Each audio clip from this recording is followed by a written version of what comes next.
Hello students, आप सभी का स्वागत है JRF अड्डा चैनल पे। आज हम वो सेशन डिस्कस करने वाले हैं जो सबसे ज़्यादा बच्चों के मन में सवाल रहता है कि आखिर MSc लाइफ साइंसेस में करने के बाद उनके पास क्या करियर अपॉर्चुनिटीज़ हैं, क्या क्या जॉब्स में वो जा सकते हैं। स्टूडेंट्स, अगर आपके पास में टाइम MSc करने के बाद में कम है और डायरेक्टली आप जॉब में जाना चाहते हैं तो that is fair enough, that is your decision. और इसके अंदर क्या क्या अपॉर्चुनिटीज़ में आप जा सकते हैं ये मैं आज आपको बताने वाली हूँ। नाउ एक बहुत बड़ा मिथ है कि लाइफ साइंसेस जो इंडस्ट्री है उसके अंदर जॉब सफिशिएंट नहीं है या जॉब्स की कोई कमी है। मैं खुद इसका एक एग्जाम्पल हूँ और आज से मोर देन अ डिकेड अगो मुझे बहुत सारी जॉब अपॉर्चुनिटीज़ अपनी फील्ड में मिल गई थी आराम से। किस तरह से मुझे मिली वो भी मैं डिस्कस करूँगी और कौन कौन से फील्ड्स में जॉब अपॉर्चुनिटीज़ अवेलेबल हैं। सबसे पहले, जैसे आपने अपनी MSc या तो कंप्लीट कर लिए या अगर आप अभी रनिंग कर में हैं MSc अगर आप कर रहे हैं अभी, तो सबसे पहला ऑप्शन है एकेडमिक्स में ही अगर आप अपना जॉब कंटिन्यू एक जॉब की तरह आपको सैलरी भी मिले मंथली और आप कंटिन्यू करें अपना एकेडमिक्स, तो उसके लिए आपको क्या क्या करना चाहिए। कुछ पर्टिकुलर एग्जाम्स हैं जो MSc के साथ में, अगर आप अभी MSc कर रहे हैं तो साथ में आप प्रिपरेशन कर सकते हैं। MSc कंप्लीट करते ही कुछ टाइम इन एग्जाम्स को अगर आप देंगे तो आपको काफ़ी अच्छी जॉब अपॉर्चुनिटीज़ मिल जाती हैं। सबसे पहला एग्जाम है CSIR नेट, दूसरा है ICMR JRF, DBT JRF GATE. ये कुछ जॉब से दिलवा सकते हैं आपको ये पर्टिकुलर एग्जाम्स। और जिसके अंदर CSIR नेट JRF अगर आप क्वालिफाई कर लेते हैं या ICMR JRF क्वालिफाई कर लेते हैं तो आप PhD के अंदर एडमिशन ले सकते हैं और आपको यहाँ पे मंथली फेलोशिप मिलना चालू हो जाती है। ना ज़्यादातर बच्चे PhD में इसलिए जाते हैं कि सबसे पहले या तो आपका रिसर्च में इंटरेस्ट है, सेकेंड ऑफ ऑल आपको 4-5 साल का एक टाइम मिल जाता है अगर आप श्योर नहीं है कि आप लाइफ में क्या करना चाहते हैं।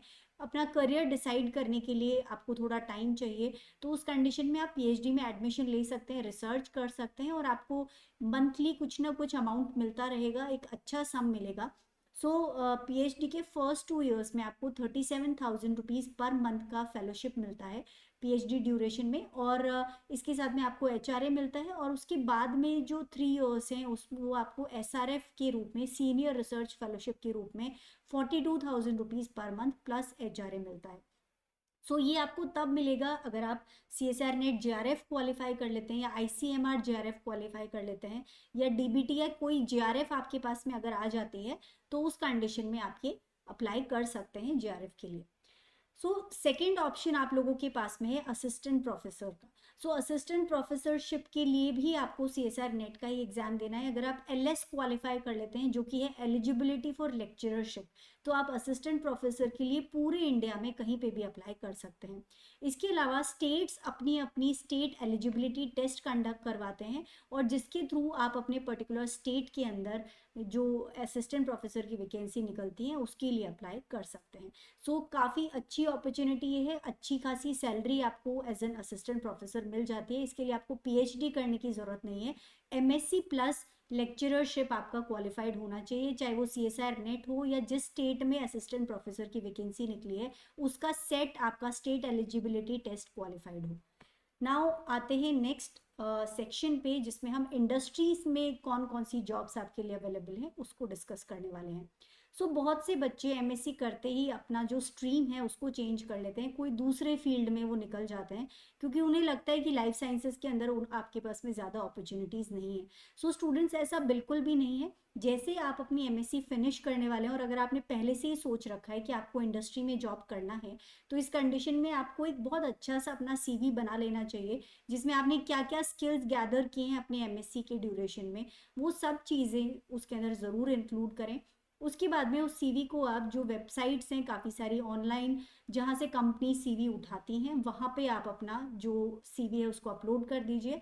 इसके अलावा जो पर्टिकुलर इंडस्ट्री में कंपनीज़ हैं, बहुत सारी फार्मा कंपनीज़ हैं, कॉस्मेटिक्स में कॉस्मेटिक इंडस्ट्री है, या फिर आप कह सकते हो बायोटेक इंडस्ट्री, एग्रीकल्चर इंडस्ट्री है, सीवरेज ट्रीटमेंट प्लांट्स जहाँ पे होते हैं, वो जो पर्टिकुलर इंडस्ट्रीज हैं उस तरह का जो काम करती हैं। सो इन सभी कंपनीज के अंदर जो भी आपका फील्ड ऑफ इंटरेस्ट है उसके अंदर आप एचआर डिपार्टमेंट के अंदर उनके अपना सीवी ड्रॉप कर दीजिए। सो कंपनीज कई बार डायरेक्टली वहाँ से भी सीवी उठा लेती हैं और आपका इंटरव्यू कॉल आ जाता है। सो मैंने बिल्कुल इसी तरह अप्लाई किया था, अपने एमएससी के साथ में ही मैंने काफ़ी सारी कंपनीज में अप्लाई कर दिया था, और जब मैंने एमएससी का एग्ज़ाम दिया था मेरा रिजल्ट भी नहीं आया था, उससे पहले ही मुझे 2-3 कंपनी से कॉल आ गया था।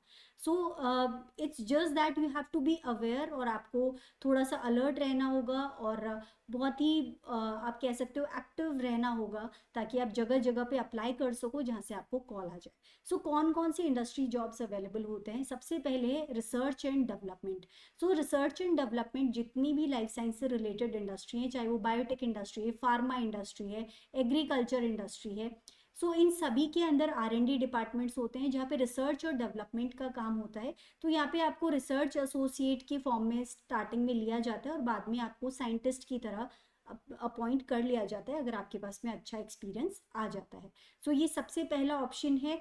अब डिपेंड करता है, अगर आपका रिसर्च में इंटरेस्ट है तो आप R&D में जाइए, बिकॉज काफ़ी ज़्यादा लंबा प्रोसेस है जिसमें कंटिन्यूसली बहुत ज़्यादा अगर आपके अंदर ज़ील है तो आप इस इंडस्ट्री में आगे जा कर के बहुत अच्छी सक्सेस हासिल कर सकते हैं, अगर आप अपनी कंपनी के लिए कुछ ऐसा कर दें कि जो उनको बहुत ज़्यादा प्रॉफिट पहुंचाए।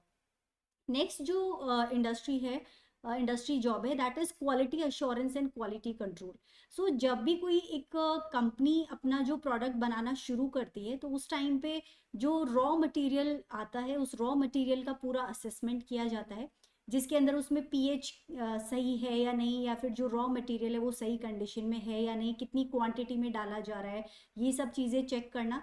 और क्वालिटी कंट्रोल का काम है, इनफैक्ट जो प्रोडक्ट है पूरी तरह से जब बन भी जाता है तो उसका टेस्ट, अगर फूड इंडस्ट्री में देखें तो उसका टेस्ट सही है या नहीं, उसमें कोई ओडर तो नहीं आ रहा है, उसका जो टेक्सचर है वो सही है या नहीं, ये सब चीज़ें चेक की जाती हैं। क्वालिटी कंट्रोल में बेसिकली क्या किया जाता है कि जो भी आपका प्रोडक्ट है कंपनी का उसको किस तरह से वो लोग और बेटर बना सकते हैं, वो सारे एफर्ट्स किस तरह डाले जाएंगे, तो ये क्वालिटी अश्योरेंस और क्वालिटी कंट्रोल का काम है। सो ये बेसिकली एक 9 to 5 जॉब है डेली, जिसके अंदर आप सुबह जाते हो, पूरा दिन जो भी प्रोडक्शन हो रहा है उसको आपको असेस करना होता है, और उससे आप उसको आप किस तरह से प्रोडक्शन को इम्प्रूव कर सकते हो, ये आपको अपने आउटपुट्स देने होते हैं। नेक्स्ट है प्रोडक्ट मैनेजमेंट। सो ये एक काफ़ी इंटरेस्टिंग एक सेक्टर है जिसके अंदर बेसिकली आप कोऑर्डिनेट करते हो प्रोडक्शन से लेकर के सेल्स एंड मार्केटिंग तक सभी डिपार्टमेंट से, और जो भी कोई प्रोडक्ट कंपनी बना रही है उसको आप किस तरह से और बेहतर इम्प्रूव बना सकते हो, ये आपका बेसिक टास्क होता है। सो इस तरह से प्रोडक्ट मैनेजमेंट टीम काफ़ी एक्टिव होती है और उनको सभी के साथ भी कोऑर्डिनेट करके चलना पड़ता है। सो एक तरह से कॉर्पोरेट जॉब है और काफ़ी अच्छे इसके अंदर आपको अपॉर्चुनिटीज़ मिलती हैं ग्रोथ के लिए। नेक्स्ट है ट्रेनिंग एंड डेवलपमेंट। सो हर एक जो इंडस्ट्री है, चाहे वो फार्मा इंडस्ट्री है या बायोटेक इंडस्ट्री है, जनरली ट्रेनिंग एंड डेवलपमेंट का काम है जो भी प्रोडक्ट है उसको सेल करने वाली जो टीम है, जो कि सेल्स टीम है, उनको ट्रेन करना उस प्रोडक्ट के बारे में। और जनरली ये जो फार्मा कंपनीज हैं उनके अंदर ज़्यादातर ये डिपार्टमेंट्स देखे जाते हैं जहाँ पे जो सेल्स टीम है उसको ट्रेनिंग देने का काम ये डिपार्टमेंट्स करते हैं। सो नेक्स्ट जो पर्टिकुलर सेक्टर है दैट इज़ रेगुलेटरी अफेयर्स। सो जिस भी कंपनी के अंदर किसी भी पर्टिकुलर प्रोडक्ट का प्रोडक्शन हो रहा है उसके लिए काफ़ी सारी परमिशंस चाहिए होती हैं, काफ़ी सारे लॉज हैं जो उन्हें देखने होते हैं कि जो स्टैंडर्ड्स हैं वो मीट हो रहे हैं या नहीं, या फिर उसका जो प्रोडक्शन है उसके लिए कौन कौन सी परमिशंस चाहिएंगी। सो ये सब चीज़ों को रेगुलेटरी अफेयर्स के अंदर जो टीम है वो देखती है। नाउ इनको काफ़ी सारे और जो हायर गवर्नमेंट ऑफिसर्स हैं उनके साथ में कोऑर्डिनेट करना पड़ता है। सो ये रेगुलेटरी अफेयर्स का जॉब होता है। Next one is clinical trials. So जो फार्मा इंडस्ट्रीज हैं ज़्यादातर, या जो बायोमेडिकल रिसर्च, बायोमेडिकल का जहाँ काम हो रहा होता है वहाँ पे क्लिनिकल ट्रायल्स का काम होता है। सो ये क्लिनिकल ट्रायल्स में भी स्टूडेंट्स काफ़ी सारे जाते हैं एज अ जॉब। और क्लिनिकल ट्रायल्स में अगर आप अपना करियर बनाना चाहते हैं तो एक छोटा मोटा कोई कोर्स आपको करना होगा स्टार्टिंग में, जो आपका वहाँ तक पहुँचने का जो रास्ता है उसको आसान बना देता है। सो कोई एक छोटा फ्यू मंथ्स कोर्स और एक डिप्लोमा अगर आप करके फिर आप इंडस्ट्री में जाते हैं तो आपको ज़्यादा इजीली एंट्री मिल जाती है। So the next is sales and marketing. So जिन स्टूडेंट्स को स्टार्टिंग में घुसते ही थोड़ा अच्छी सैलरी, अच्छा पैकेज चाहिए, ऑल्दो काफ़ी टफ जॉब है सेल्स एंड मार्केटिंग का। सो ये दो तरह से होता है, एक तो directly face to face marketing होती है, जहाँ जैसे फार्मा इंडस्ट्री है उसमें जो मार्केटिंग रिप्रेजेंटेटिव है, मेडिकल रिप्रेजेंटेटिव हैं, वो डायरेक्टली डॉक्टर्स के पास जाते हैं और उन्हें अपने प्रोडक्ट्स के बारे में बताते हैं। सेकेंड होता है बाई कॉल। सो जो टीम है वो अपने ऑफिस में बैठती है और वहाँ से जो भी पर्टिकुलर उनके पोटेंशियल कस्टमर्स हैं उनको कॉल करके और जो प्रोडक्ट है उसके बारे में अवेयरनेस दिया जाता है और उसकी सेल के लिए मैक्सिमम कोशिश की जाती है। सो ये सेल्स एंड मार्केटिंग टीम का काम है। The next one is biotech consultant. Now biotech consultant का जो जॉब है, या फिर फार्मा कंसल्टेंट भी आप कह सकते हो, जिस भी इंडस्ट्री में आप जा रहे हो हर इंडस्ट्री में कंसल्टेंट्स की ज़रूरत होती है। लेकिन एक जो फ्रेशर है उसको बायोटेक या फार्मा कंसल्टेंट की तरह नहीं लिया जाएगा। पहले आपको 5-10 साल का एक्सपीरियंस लेना होगा उस फील्ड के अंदर, तब जाकर के आप एक कंसल्टेंट बन सकते हैं किसी भी फील्ड में। सो जो कंसल्टेंट्स होते हैं उनकी काफ़ी अच्छी सैलरी होती है, काफ़ी अच्छी सैलरी रेंज होती है, बिकॉज इस तरह का पोटेंशियल रखने वाले लोगों को ही कंसल्टेंट्स जो है कंपनीज रखती हैं। Now coming to the next one, patent lawyer. जो भी प्रोडक्ट्स, अगर जो R&D डिपार्टमेंट है वो कोई नया प्रोडक्ट अगर बनाती है और अगर कोई कंपनी चाहती है कि उस जैसा जो ड्रग है वो कोई दूसरी कंपनी ना बनाए, तो उसके लिए पेटेंटिंग करवाना होता है इन प्रोडक्ट्स को, और ये जो पेटेंटिंग वाला काम है पेटेंट लॉयर्स करवाते हैं।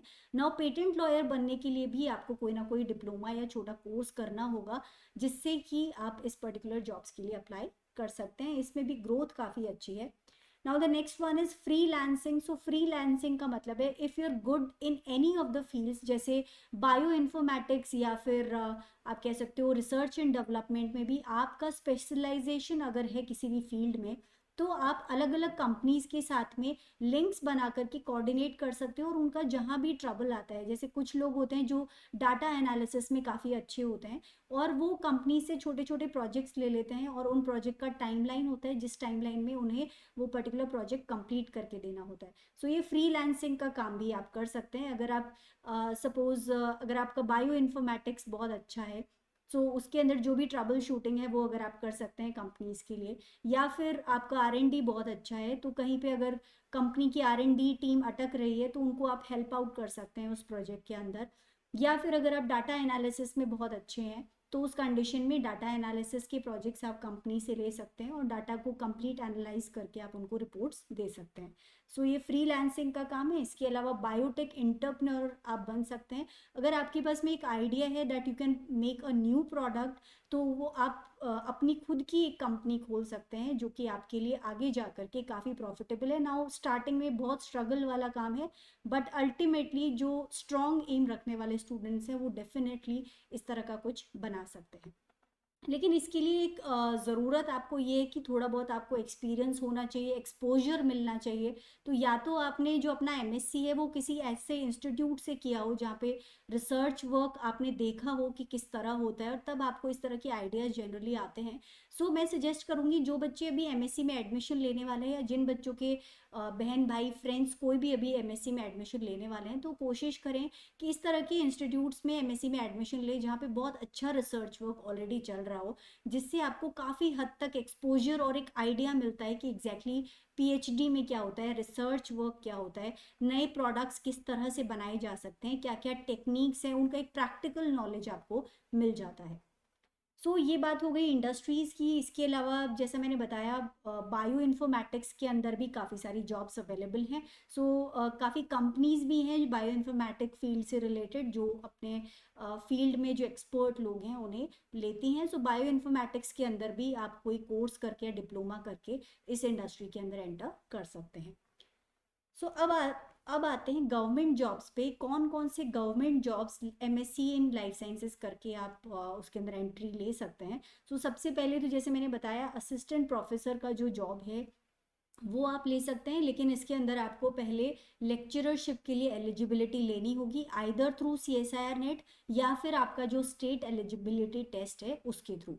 इसके बाद में अगर आप देखें तो R&D का जो पर्टिकुलर पार्ट है वो काफ़ी सारे जो जैसे ICAR, ICMR, इस तरह के काफ़ी सारे गवर्नमेंट बॉडीज़ हैं जिनके अंदर रिसर्च एसोसिएट की पोजीशंस निकलती हैं। तो आप अपनी MSc करने के बाद में इन पोजीशंस के लिए अप्लाई कर सकते हैं। इसमें आपको 20 to 25,000 रुपीज़ पर मंथ का सैलरी दिया जाता है, और कुछ टाइम के लिए प्रोजेक्ट जब आप फॉलो करते हैं उसके बाद में आप इसके अंदर जो इन्हीं पर्टिकुलर कंपनीज में जो भी आगे और कोई परमानेंट जॉब्स निकले उनके लिए भी साथ साथ में अप्लाई कर सकते हैं।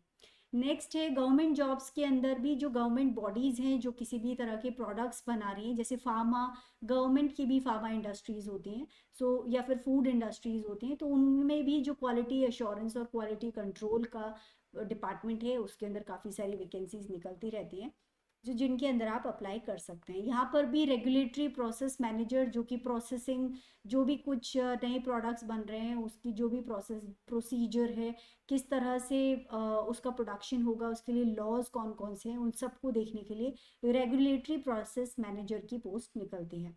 इसके बाद में डाटा स्पेशलिस्ट, जो कि डाटा एनालिसिस का काम करते हैं। ये ज़्यादातर जो डिपार्टमेंट्स हैं उन सभी के अंदर होता है जहाँ पे रिसर्च एंड डेवलपमेंट का काम हो रहा है या फिर किसी भी तरह का जो प्रोडक्शन का काम हो रहा है, वहाँ पे डाटा स्पेशलिस्ट की ज़रूरत पड़ती है।